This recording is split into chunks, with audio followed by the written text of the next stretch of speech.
अगर किसी किताब में तुम्हारा नाम लिखा मिले तो क्या तुम उस किताब को पढ़ने की हिम्मत करोगे?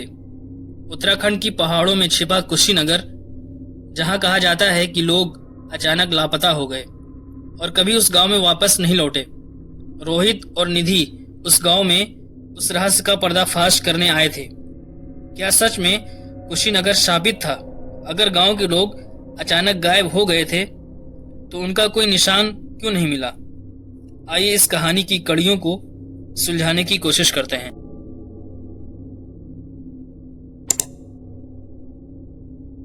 रात के करीब 10:30 बजे थे। उत्तराखंड के पहाड़ी इलाकों में घना कोहरा छा चुका था। ठंडी हवाएं चीड़ के पेड़ों से टकराकर अजीब सी सनसनाहट पैदा कर रही थी। इसी माहौल में रोहित अपनी जीप चलाते हुए पहाड़ों की ऊंचाइयों की ओर बढ़ रहा था। उसके साथ उसकी दोस्त निधि भी थी। दोनों ही इतिहास के शोधकर्ता थे और इस बार उनका शोध एक रहस्यमयी गांव कुशीनगर पर था जो सदियों से वीरान पड़ा था। कुशीनगर के बारे में कई किस्से थे। कहा जाता था कि यह गांव कभी एक समृद्ध बस्ती हुआ करता था, लेकिन अचानक एक रात पूरा गांव खाली हो गया। लोग बिना कोई सामान लिए कहीं गायब हो गए और तब से यहाँ कोई बसने की हिम्मत नहीं करता। कुछ स्थानीय लोग दावा करते थे कि वहाँ रात को अजीब आवाज़ें आती हैं। कुछ ने सफ़ेद साया देखने तक की बात की थी। रोहित और निधि को इन कहानियों पर यकीन नहीं था। वे तर्कशील लोग थे और मानते थे कि हर अफवाह के पीछे कोई न कोई ऐतिहासिक सच जरूर होता है।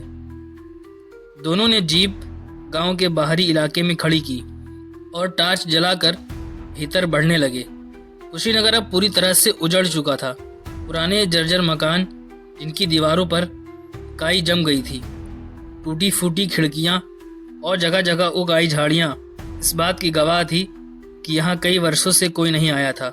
यहाँ तो सच में कोई नहीं रहता। निधि ने चारों तरफ देखते हुए कहा, लेकिन सवाल यह है कि लोग अचानक गए कहाँ? रोहित ने सोचा।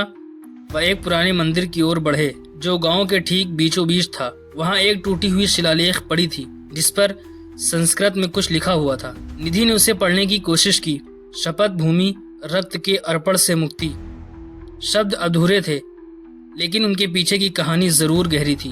तभी अचानक हवा का एक ठंडा झोंका आया और उनके पीछे की घंटियां बिना किसी वजह के बज उठी।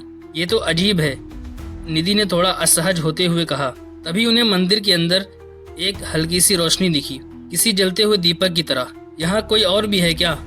रोहित ने फुसफुसाते हुए कहा। वे धीरे धीरे मंदिर के अंदर बढ़े। सामने एक वृद्ध साधु बैठे थे। उनकी आंखें बंद थी और वे कुछ बुदबुदा रहे थे। बाबा, आप यहाँ क्या कर रहे हैं? रोहित ने पूछा। बाबा ने धीरे से आंखें खोली और दोनों की ओर देखा।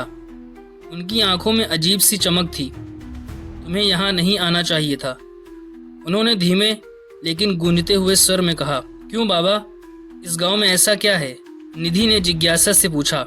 बाबा ने एक गहरी सांस ली और बोले, यह गांव एक शाप से ग्रस्त है। यहाँ सदियों पहले एक भीषण घटना घटी थी। राजा विक्रमादित्य के शासनकाल में इस गांव को एक तांत्रिक ने श्राप दिया था।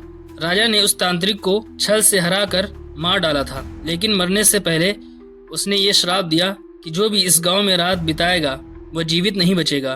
तो क्या राजा विक्रमादित्य का कोई दस्तावेज या प्रमाण यहाँ होगा? रोहित ने उत्सुकता से पूछा। बाबा चुप हो गए। तभी मंदिर के बाहर कुछ सरसराने की आवाज आई। रोहित और निधि ने तुरंत टार्च जलाकर बाहर झांका, लेकिन वहां कोई नहीं था। तभी उन्होंने जमीन पर कुछ धुंधले पैरों के निशान देखे जो धीरे धीरे गायब हो रहे थे। यह कैसे हो सकता है? निधि ने चौंक कर कहा। तभी मंदिर की घंटियां तेजी से बजने लगी।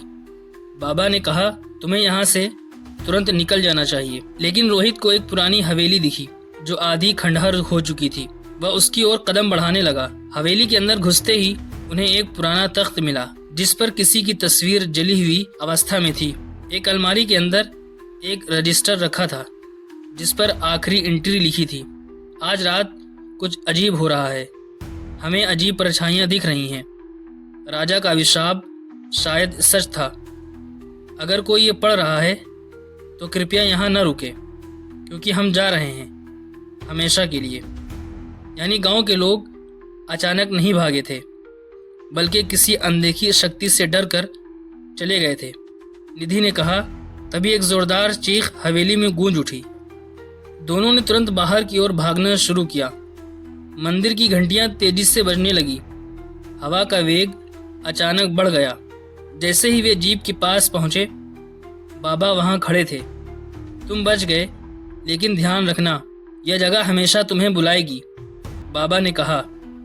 लेकिन बाबा, आप, रोहित कुछ कहने ही वाला था कि अचानक बाबा की आंखें जल उठी और उनका शरीर हवा में विलीन हो गया। रोहित और निधि चुप थे। वे तुरंत वहां से निकल गए। अगले दिन जब उन्होंने स्थानीय लोगों से बाबा के बारे में पूछा तो किसी ने भी ऐसे साधु के बारे में नहीं सुना था। कुछ दिनों बाद रोहित को वह एक पुराना रजिस्टर फिर से देखने का मन हुआ। उसने गौर से आखिरी एंट्री पढ़ी, लेकिन अब उसमें एक नया वाक्य जुड़ चुका था। रोहित और निधि, अब तुम भी इस रहस्य का हिस्सा बन चुके हो। रोहित के हाथ में रजिस्टर गिर गया। क्या सच में कुशीनगर शापित था, या ये सिर्फ एक भ्रम था, या फिर सच में कोई अनदेखी शक्ति अब उनके पीछे थी? अभी भी पहाड़ों की ठंडी हवाओं में कोई फुसफुसाता है।